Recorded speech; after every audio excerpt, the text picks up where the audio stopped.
Hello, homies. Today we have a return guest, Dr. Paul Theriault, who was also on episode 122 of this show when we spoke about triturations. And he is definitely pushing the limits when it comes to triturations, but also he has created an incredible body of work called The Table of Animals, which is what we're going to be talking about today. He has written several books on this topic. He is finishing off his book on birds, and you can actually get copies of these books at www.lulu.com. That's lulu.com, and you will find his books there.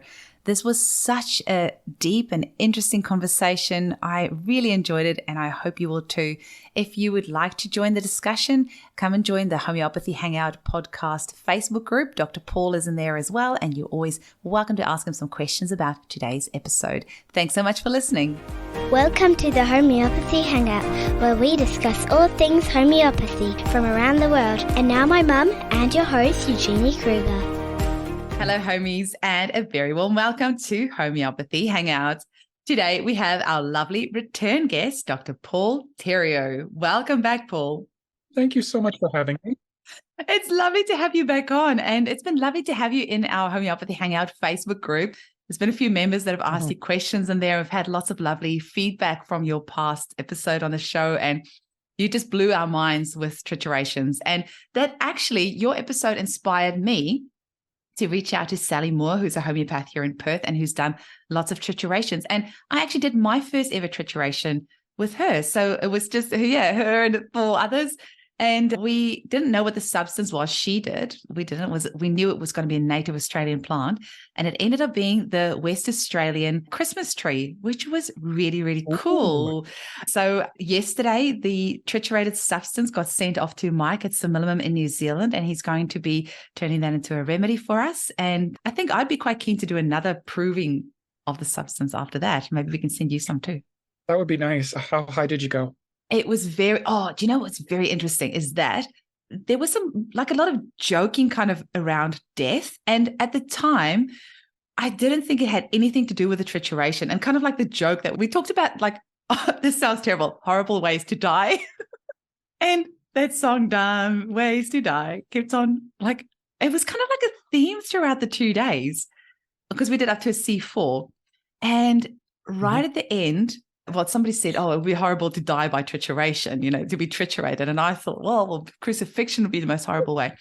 And then when we found out the substance, at the time thinking it had nothing to do with it, but then found out the substance, and actually in the Noongar culture, the local Aboriginal native people, this is actually a tree where the spirit of their ancestors go before they go on to the next life.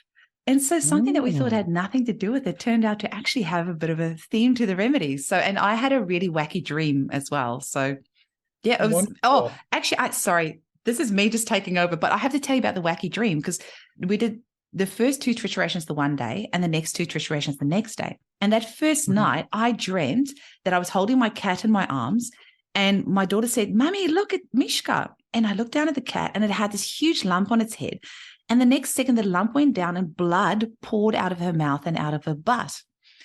The next day, we went to this park, and my daughter bashed her head, and she had this huge lump on her head, and blood was pouring out the side of her head. And I'm like, okay, this is really freaky. So there's a bit of an element of clairvoyance to it as well. Possibly. It wouldn't surprise me. But yeah, I am looking forward to when we use the remedy again, seeing more. But we're going to get Sally on the show once she's written up everyone's notes and come and do a proper talk about it. I know Sally's been in touch with you because your work really inspires her. And yeah, I mean, you inspired me to do my first ever trituration. So thank you. That was a very long intro, but yeah, that's not what we're talking about today. And easily this can become a conversation about trituration. But what are we going to be talking about today, Paul? Because we had lots of our listeners. Triturations dominate everything. So, well, you had a lot of listeners reach out to you after the show asking you for more information about animal systems. Talk to us a little bit about that. You take the floor. So one of my projects that I've been doing that, strangely enough, I'm less well known for, but I think is perhaps one of the more important projects, is systematizing the animal materia medica. So I started this in 2014. I'd been in practice 3 or 4 years. I thought, this will be up a 300-page book or something. And it's at 3,000 pages a book. And 7 volumes. And I think it turned into a much larger monster than I thought it was. But it's been a really long time coming. And it has been founded in trituration methodology. Every group of animals I write about, I will triturate. So I will go and personally experience them myself. I'm like, oh, this is what this animal is like. And so I'm explaining this right now to kind of start spreading the word about, just like we have systematized various other groups in homeopathy, I have systematized the animals. And there's a number of people attempting to do this right now, and they're coming up with a lot of definitions and kind of divisions of the animal kingdom that perhaps aren't as zoologically appropriate. So there's a little bit of it. So I'm starting to do publicity and kind of like, all right, this is how the animal kingdom works. And this is how I've kind of divided it up, because I think just that basis and personal experience does kind of make the difference there. So actually, why do you, because we've had the minerals have been kind of systematized for a while now, and then the plants after that, but why do you think the animals got left to last? I don't know. And it may simply be like, that is the order of constitutions, isn't it? They always said the plants and then the minerals and then the animals and so forth. Kant even divided them up. These are so maybe that was just destiny or something like that. But yeah, no, I'm not sure why they were last. Animals are more complicated. They're not quite as complicated as plants. I mean, I do hope you one day have Michal Yakir on here, because Michal is just a doll. We've had several conversations to try and get her on. So believe me, I have tried. I will continue trying. I love Michal. I've studied with her extensively and collaborated with her in some of her triturations and from her next book. Animals aren't quite as complicated as plants, but they're very complicated. Like the periodic table, perhaps one of the reasons it came first was because it's easy. And there's a system in place already. Oh, mind you, I guess there's a system in place, like zoologically and botanically, a system in place. But with the minerals, there's the periodic table. It's all kind of set out there. So I can understand why that one got systematized first. It's very easy. Animals are more complicated. So with animals, so you need to know a little zoology to do this. But so animals, the basic division of the animal kingdom is a phyla. So a phyla is a group of animals. They've recently been reorganized into things called superphyla that go together. And when I looked at the provings of different superphyla, they shared a theme. They would be different elaborations of the same theme.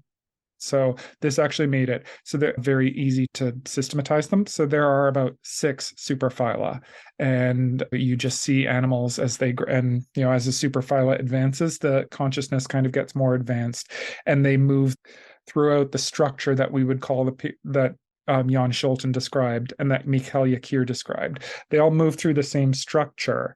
It's just they move through it in a very different context, in the context of the animal kingdom and these 6 superphyla. 3 of which are actually pretty big. And what are some of the topics that your books explore, and what can people expect to read out of that, and when's it going to be done? I should probably ask that at the end, but I like to put the horse in front of the cart in front of the horse. Every volume except the birds is done. Okay. So I may go back and issue a second edition of some of them, because some of them I don't think I did justice to, and I got better at it, at triturating and everything after 8 years. But that's kind of it's been 9 years now. But they've all been published, and I'm currently working on the birds. I was actually, earlier this morning, I was transcribing Cuculus canoris, the cuckoo, which is a fun little remedy. And I'm doing some other explorations. The birds is going to be my most extensive book, so I'm about halfway done right now. So I'm how many of them have you, like the animals that are in there, have you triturated them all yourself? Surely not, because I mean, that would be gazillions. No, it was okay. But particularly for the mammals and the birds, I've done one from each group. Okay. So my bird book will have about 20 triturations in it. Okay. And people don't understand that the original bird book by Shore and Annika Hoagland and Judy Schriebman, to God rest both of their souls, Annika's still alive, but Judy and Jonathan have passed away, that was originally based in trituration. So all of those remedies in Jonathan Shore's bird book, the original in 2005, were triturated, and that's how they came up with those. So I'm just kind of elaborating that theme, and mine's going to have about 20 in it when it's all done. Oh, that's really cool. I actually recently received an email from Denitsa. Danica? Yeah. So Denitsa recently got in touch with me and Yeah. said that you and Angelica are doing a proving and if I'd be interested as well. But I had just done that trituration and I guess you should probably give at least 3 months between triturations or provings or things like that. So I didn't want to go straight into that one when I just done this one in case there was more things of the remedy that comes up. So for you as well, with doing all the triturations and provings that you're doing, do you leave like a period of time between each one? Or do you find you can easily flow No, from one to there the are next? times when I'll like there are times when I do a remedy with Michal in the morning, and there's times when I do my remedy at night. I've done this Really? so much. I'm in this state now. Oh, I'm back to me. I leave it in the bowl, and then I'm like, oh, I'm going to be this one. So I don't have a problem with that. I But can that just comes shift with in and out time of. as well, surely. I mean, you wouldn't have been able to do that at the start. No, Okay. if you're starting out, it's leave a little time. Okay, because I do remember Jan Sheldon, he said because he proved the lanthanides on himself, and I'm pretty sure he also said that he could take like the doses pretty much one after the other and could identify which one did what, which, I mean, that Yeah, fascinates me so much that you're able to go in and out of that state. Because some people get yeah. profound, No, go back into E. yeah, some people get affected so profoundly by the provings that they sometimes, they'll have like years later. But I guess that's probably maybe people that haven't done it quite as much. But anyway, back to your book. With your triturations, where do you get the substances from? And is it like I know with a lot of animal substances, they use like 1 drop of blood and a feather or things like that. Like what Yeah. sort of substances do you tend to use? The substances do have a slight effect. People send me stuff a lot. Like I've got a ton of feathers. I went to a Oh. biological supply laboratory and they sent me a bunch of stuff and I somehow got it across the border and everything. That was really weird.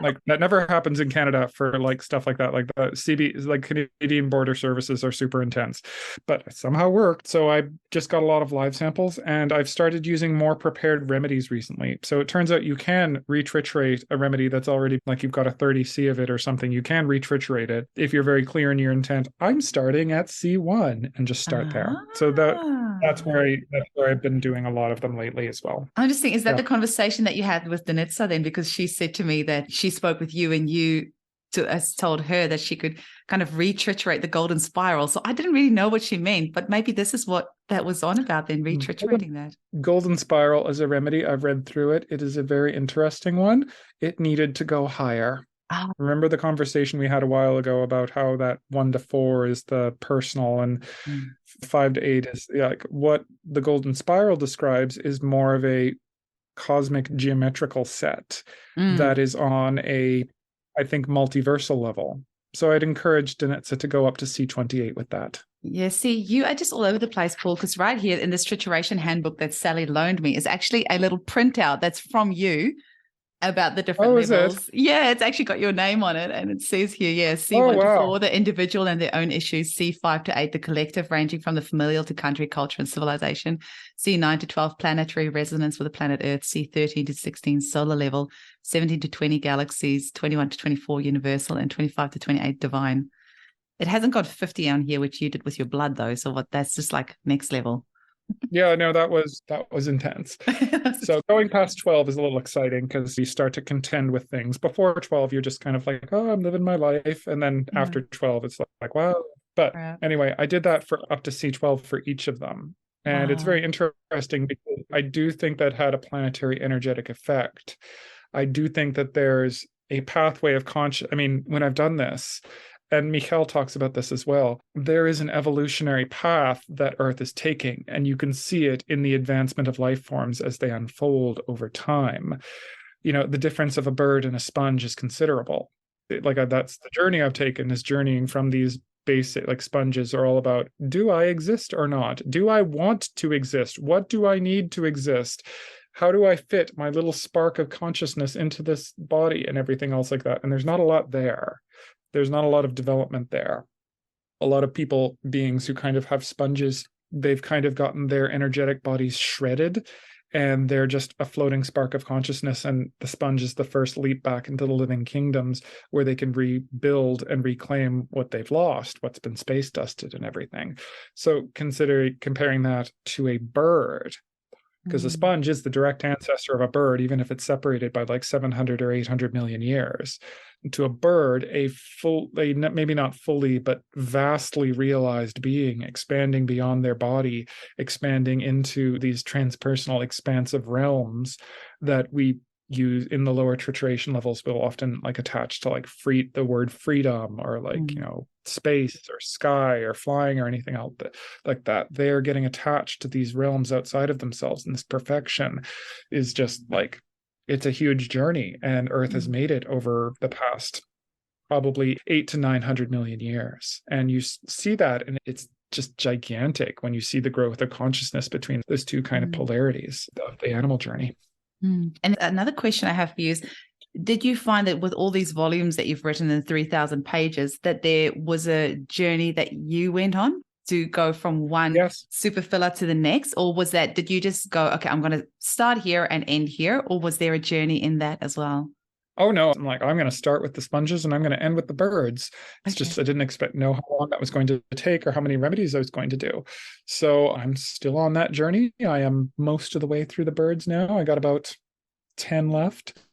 And then I don't know. I've got some other projects after that. But I do think, so as a society, if you wanted to characterize us, we are in layer 6 right now. We are in this kind of, you might equate it to gold series, or to the mammals, or to Hymenoptera, the bees and the ants, or to the beetles, or kind of to the asterales in Mikhail's work. It is a concern with overall social functioning, with justice, rightness, and wrongness, and how everyone is treating each other, and so forth. We are firmly there. 100% we are there. We are moving to that next level of the birds, and also the butterflies and the flies to a lesser or to an equal extent. But I think we're really moving into that bird state where it is more an emphasis on individual fulfillment. What am I? Who am I? What am I put here to do? What is the thing that I bring to the reality that no one else can? There's this like ideas of destiny, of purpose and calling and everything. That is really the focus of the birds. Their freedom, their sense of expansion is falling into that, is doing that actively. So we are making that shift. Ironically enough, the recent infection that was going around was very much, it did, I think, as we all got infected. I don't know about you in Australia, everyone, like the infection rates in Canada have been virtually 100%. So you're living in a hermitage somewhere and have had no contact for the last 3 years, you've gotten it. By moving through that, we've kind of shifted a little bit. Like that particular infection kind of moved people, starts society from that place in column 6 to column 7, this new bird energy. So it is, I've gone on it, and as I've gone on it, society's gone on it a little bit. And I think there has been kind of a planetary energetic shift. Not a vast one, not everyone's there yet, but there's been a little bit of a forward momentum moving throughout this journey I've taken things on. I know. I sometimes feel like there's this shift. And then I just go and read like comments on like, random Facebook pages and things. And I'm like, yep, no, humanity's still far back in the dark ages. Well, we need to be patient. The old school esotericists would say something about, what is it, the next iteration of humanity arising in 6,000 years or something like that. So I'm like, all right, we've got some time. Or I'm not saying I accept that, but, we need to be a little bit patient. A shift happens over the course of centuries and thousands of years. And it's not going to be like nothing and next second it's there. It's going to be a journey, and it's going to be good and bad along the way. Can you maybe tell to us a little bit about the superfiller? What are they? What are the main kind of themes of each one? So we've talked a little bit about the sponges already. The sponges are one superfiller. We have 3 sponge remedies that are known in any great detail. I should have made more. I didn't. Maybe a reason for that, because they're Yeah. I think we need more of them.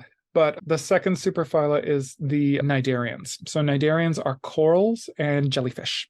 So their whole thing is they are very much in that column 2, that layer 2. There's a barrier between me and the outside world. Their barrier doesn't work. It goes in and it like fries them. They're completely discombobulated by it. Often, and there's a lot of neurological stuff that goes along with it.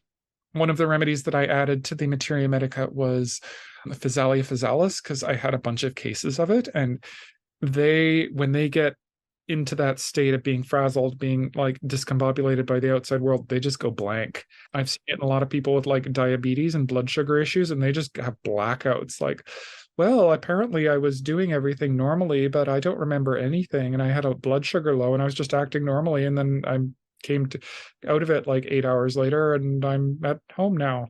I don't know what I did. So it's like that kind of weird blood sugar thing. There's a consistent thing there. And there's also a lot of brain injuries that occur. Mm-hmm. The other one is it's the ctenophora. So ctenophora are like jellyfish, but so jellyfish kind of go and they have this like whole body pulsing motion. Ctenophores, they have little tentacles all along them and they're just always kind of flickering all of the time. So they look like jellyfish, but they're completely different. There is one remedy that I made, Memniopsis macridi, and their whole thing is very much about, where do I want to go in life?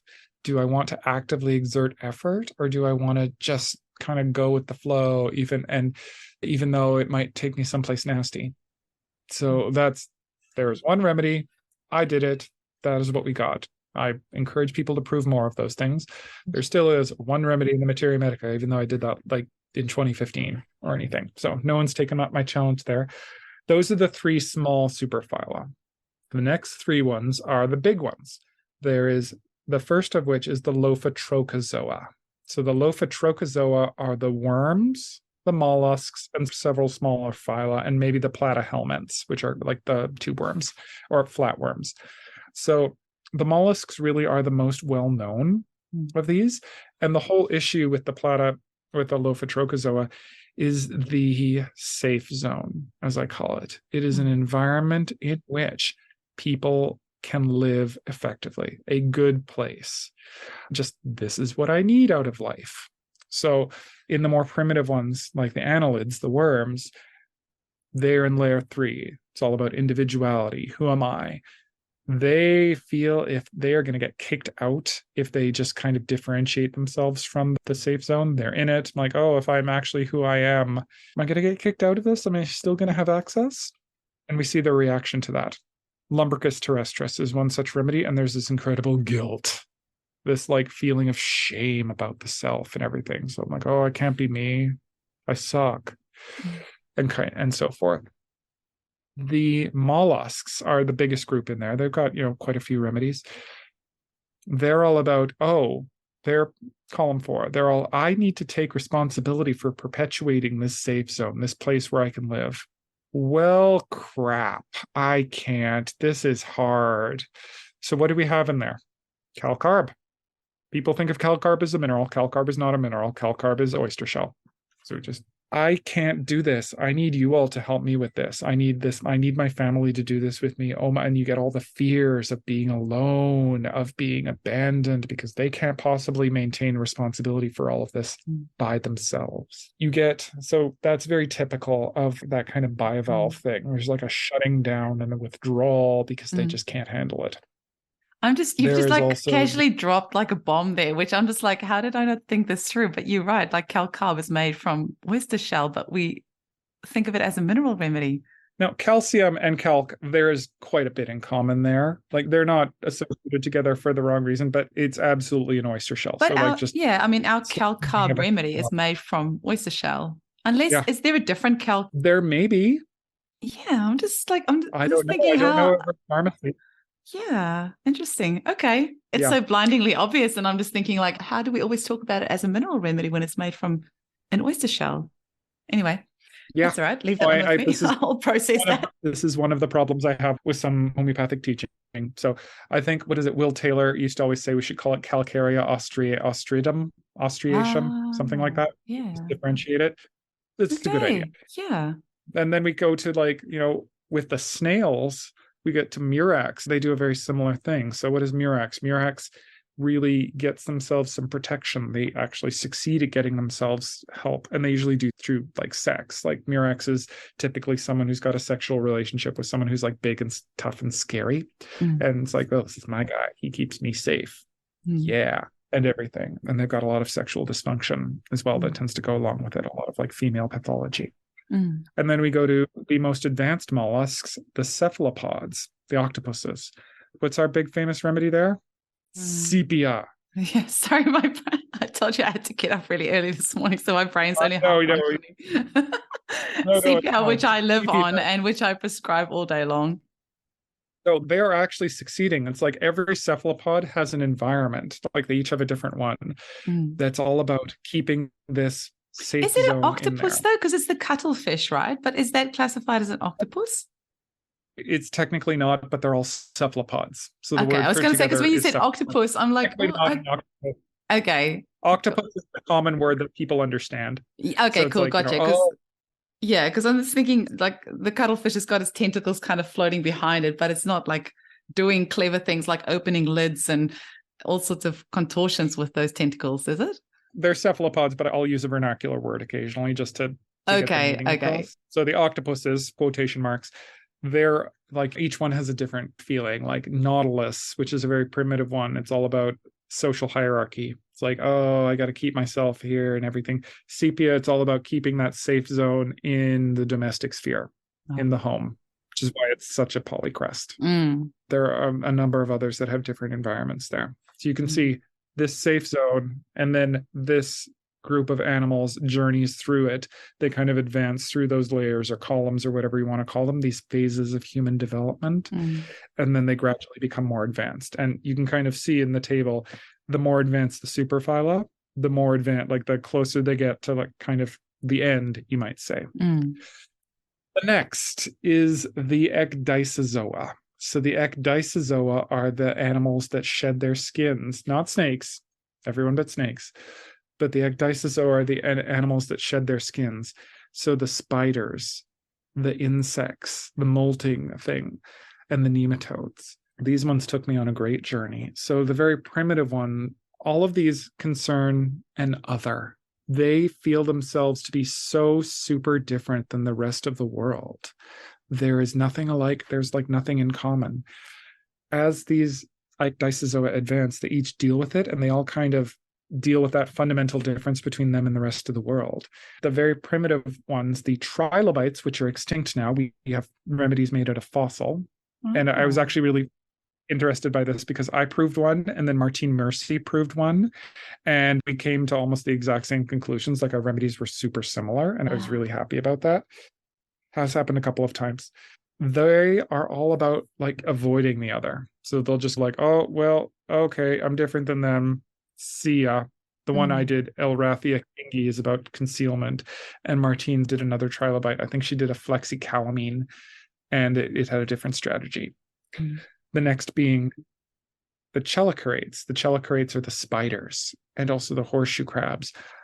They are going to make the outside world be like them. There's this forcing aspect of it. In the more primitive ones, like the scorpions, they're pretty direct about it. They're like androgynous.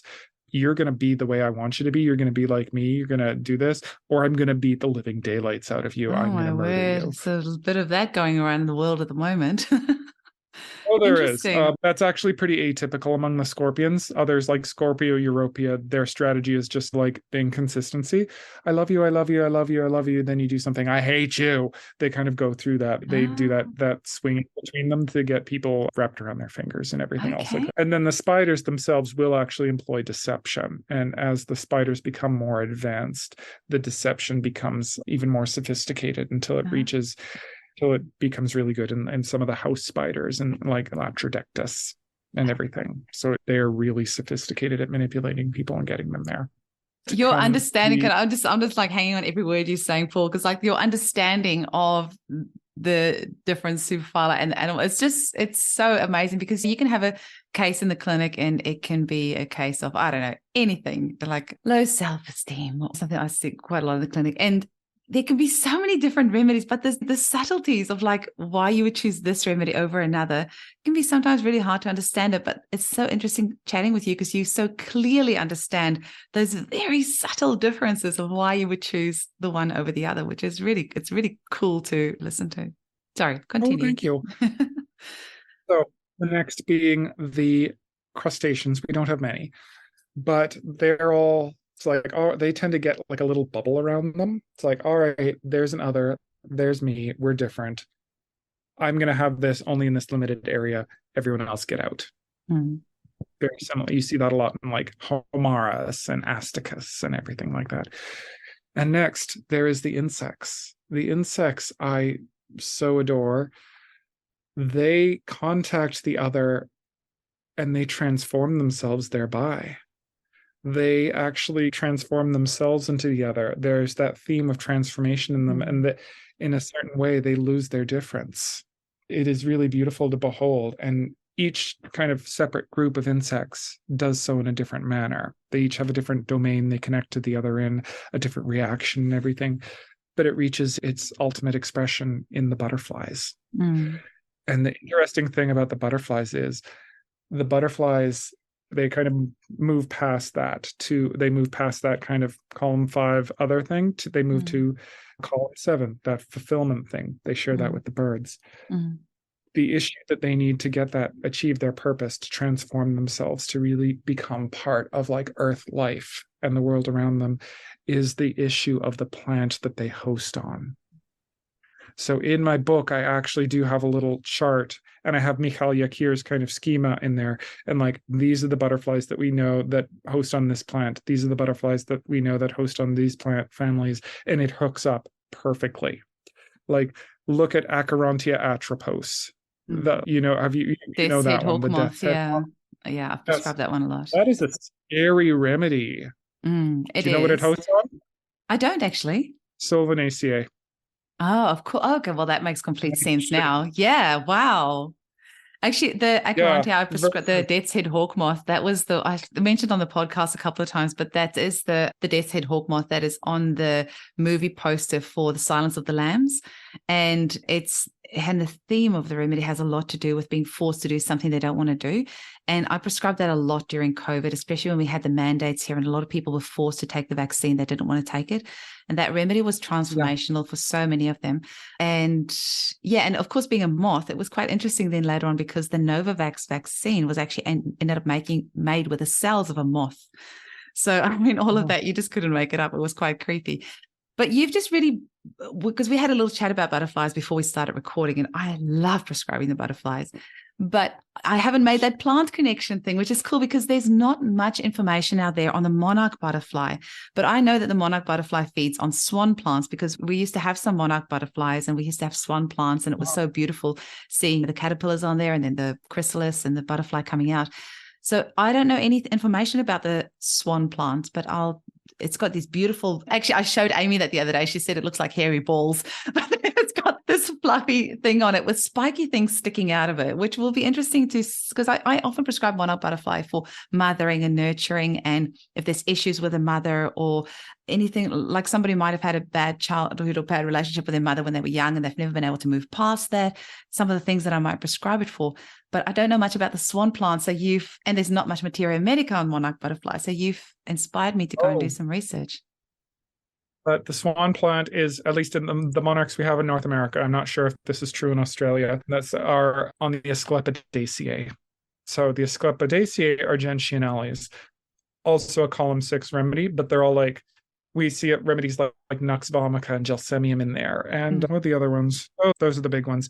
But the outside world, the social world and everything, bleh, like there's this automatic rejection. With that plant? With that plant family, they just it's the outside world. Ugh, yeah. Like there's just this visceral reaction against it. Like, I can't stand the world. Ugh.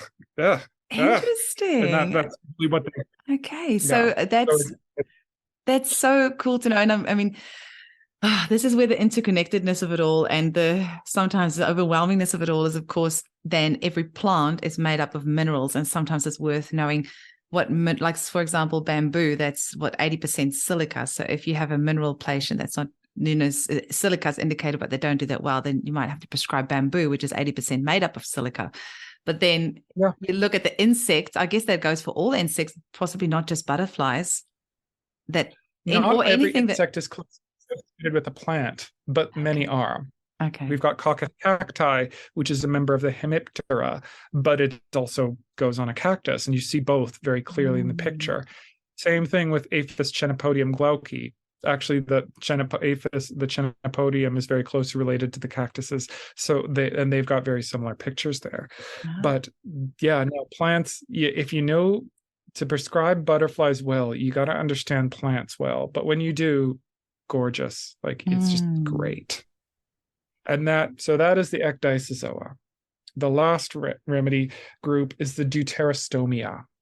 That includes the vertebrates, but it also includes things like the echinoderms, the starfish, and a couple of other things. And this one is all about consciousness.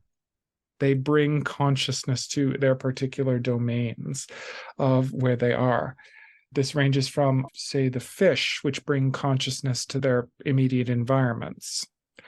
This goes to the squamates, which are like the theme that me and Angelica eventually picked for the squamates. So the squamates are the lizards and the snakes. Zoologically, you can't really separate them, and homeopathically, you can't really separate them either. They're part of the same kind of thing. Is let my will, not thy will, be done.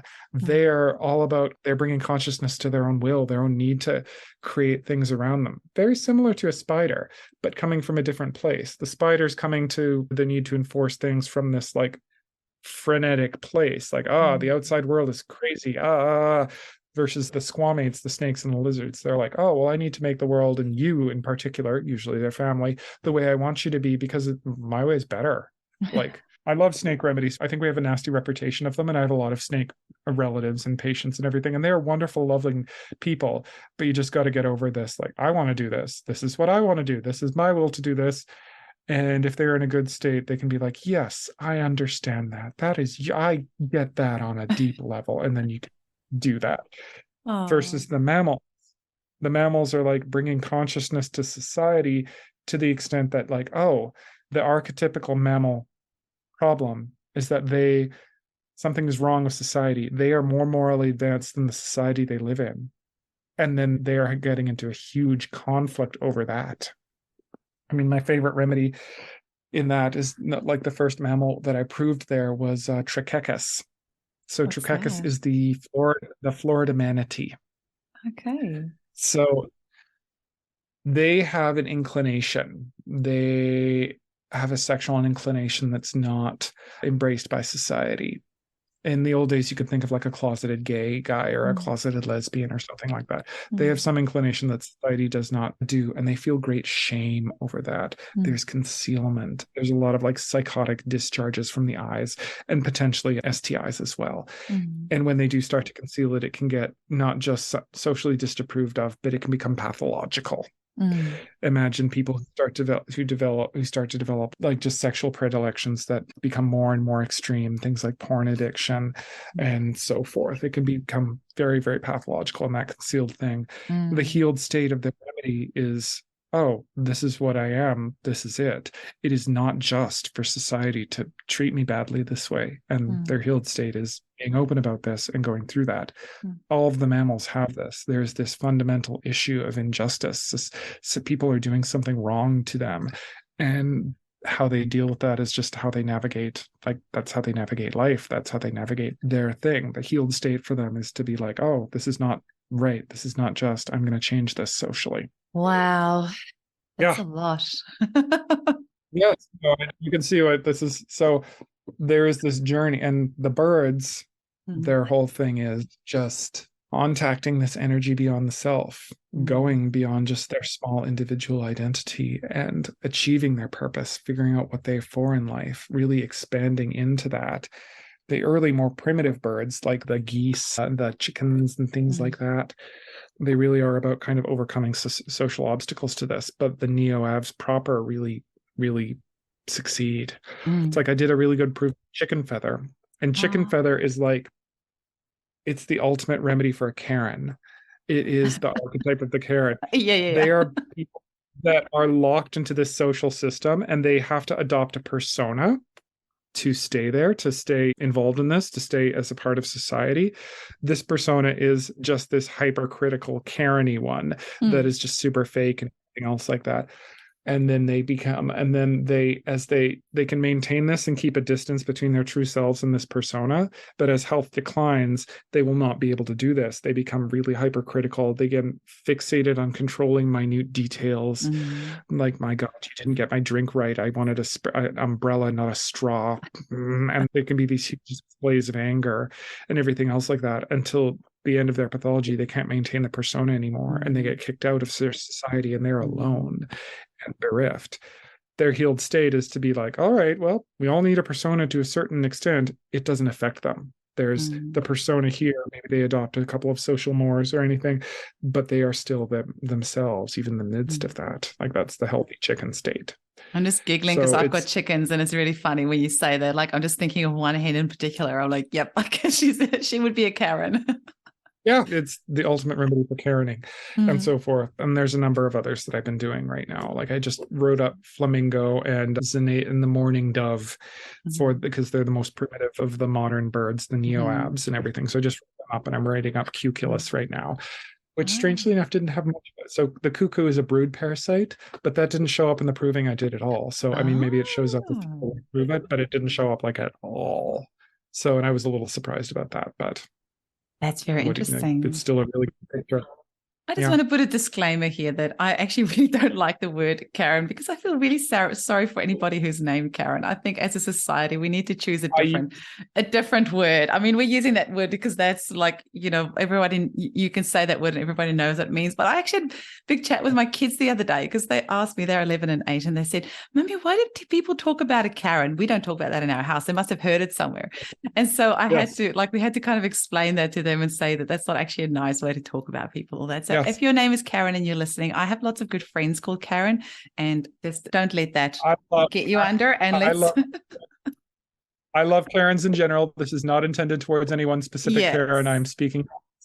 It's funny, even if we chose a different word, that archetype, that trope for those people, right? You do. We just need to get a different name for it. We just need to get a different name for it, because I guess I haven't, because I have a name thing, and that's why, at the start of the podcast, we actually recorded that, but I pronounced your surname wrong. I said Theriault instead of Theriault. And I have a thing with names, so I like to pronounce it correctly. It's probably, my name is actually Eugenie, which is, my mum called me Eugenie in South Africa. But then I discovered actually the French pronunciation is Eugenie. But then I came to Australia and it just got bastardized to Eugenie. And to the point where I've now accepted the name Eugenie, and I just call myself that because I just can't be bothered explaining it to people anymore. So I actually started out as a joke. My husband would call me Eugenie to annoy me a few years ago. And then I got to Australia and then everyone called me that. And now I'm just like, I've just embraced it and I call myself Eugenie. Yes. But anyway. So sorry to all the Karens. We just did a little side avenue there. This is not meant to be a personal slight. I'm speaking to the archetype. The archetype, not the name. Yes. I just wanted to say with this, I really like Peter Fraser's little booklets as well. And he's got this one here about spiders. And I was reading the intro here the other day, and I thought it's so interesting where spiders are based. Like, obviously you get the ground spiders as well, but that they're kind of suspended between the earth and the sky. They're in this weird little place. And I see them every night because we've got a lot of spiders out where I live. And at nighttime, they have their webs everywhere outside. And it's gone during the day, but at nighttime it's there. And this particular spider, which is exactly where I have to go feed the dogs, it's so annoying because every night I walk straight into his trap, and I should know by now, but and I do think it's funny. They're not of the earth. They're not of the sky. They're just somewhere kind of in the middle. You must have had just so much fun exploring all these different avenues and all these. I mean, you could really lose yourself in this, can't you? Oh, I never lost myself. I mean, so my personal remedy is a radioactive metal. Ooh. So a radioactive metal is you expand the self and you just need to keep the self together. Otherwise, I fragment into fatigue or explode. I think that constitution is very well suited towards this because I never lost myself by expanding into all of these. It was always just another way of being me that I discovered when I was exploring these. So I never had that problem. Well, so apparently mine's a drug remedy. So which one? I don't know if I want to say. Oh, I don't feel the need to say if you don't Only choose it. I wouldn't. I'll tell you afterwards, but I know like a lot of the listeners will go and look it up or wonder like why is that. But I saw Anna Vivak about a year Yeah. ago or so, and she prescribed this remedy, and actually it made perfect sense. And when I have since prescribed the remedy myself to some of my clients, but I'd never prescribed it before, and so it was very interesting. So anyway, I'll leave it at that, but I'll tell you after. But Off yeah, no. air. So I've never lost myself just because that is my natural state, is always expanding consciousness and experiencing a new thing of that. And these were just new things for me to get into. And I am very good at turning them off. It's like, all right, you're staying in, I'm doing a bird now. You're staying in the bowl. Stay there. Amazing. All tomorrow. Yeah. Well, we are very lucky that you are like that because now we can benefit from the amazing work that you do. And I'm so blown away by your work. You are so young and you're doing all this stuff and you still, like you've just told me before we started recording, you've seen 15 patients today. Like, I don't know where you find the energy to do everything that you're doing. It's mind blowing. I mean, I'm starting to take more time off now. I'm starting to take more time off. I was dealing with the chronic exhaustion there for a little bit. So I'm taking a day off a week now. So I'm good now. I feel a lot better. So my husband really demanded that of me. He's like, you know what, Paul? I'm like, all right, one day. And it turned out to be really good. So it's a lot, but I'm getting there. So. We're lucky when we have these people in our lives that bring us back to center or back to ground, because my husband's that person for me as well. He pulls me back when I'm just off into homeopathy la la land on 100 different tangents, and he'll bring me back. He's like, no, you need to be with us right now. And I'm so grateful to him for doing that.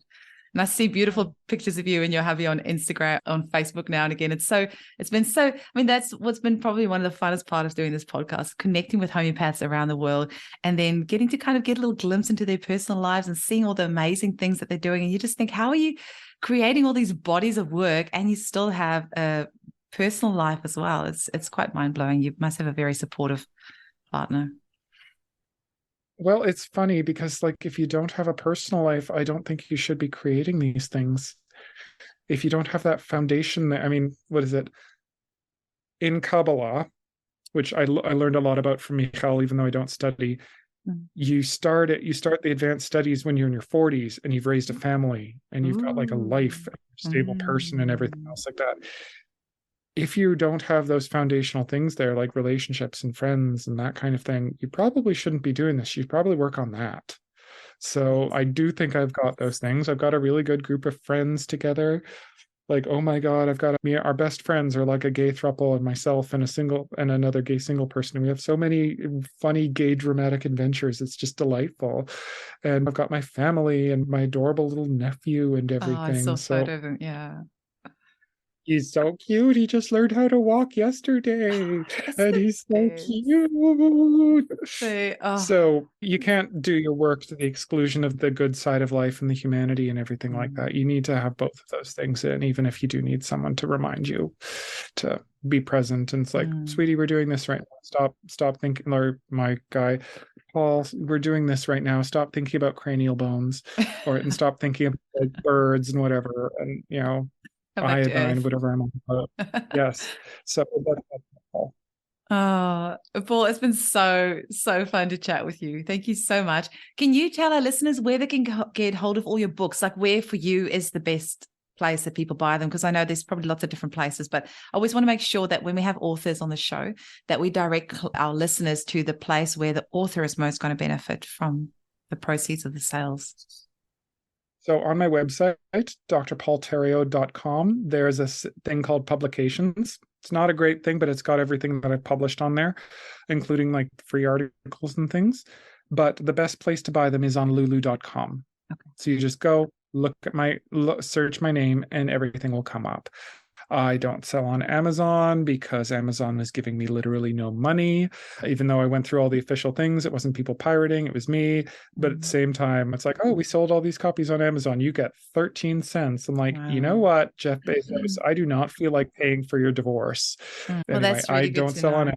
I've talked on the show before of the lovely Jill Turland. She turned 80 in November, and she actually hasn't seen any proceeds of the sales of her book for years, because a printer screwed her over and started selling fake copies of her book on Amazon. And so there's all these homeopaths around with copies of her book, which, are not the correct copies, and she hasn't received a cent from. So I now sell her books as well and send her a commission check directly from me. So just to make sure that, and she was so grateful. It's like the first time she'd received money from her book in years. I don't know how Very people good can of do you. that. I mean, how do people, I don't know how people live with themselves when they do that. But anyway, so yeah, good on you for not selling on Amazon. And so we'll tell our listeners to go to your website or go to lulu.com, and then they can go and delve into this amazing world of animals and start using it in practice. Thank you so much for having me. Such a pleasure. We'll talk again very soon.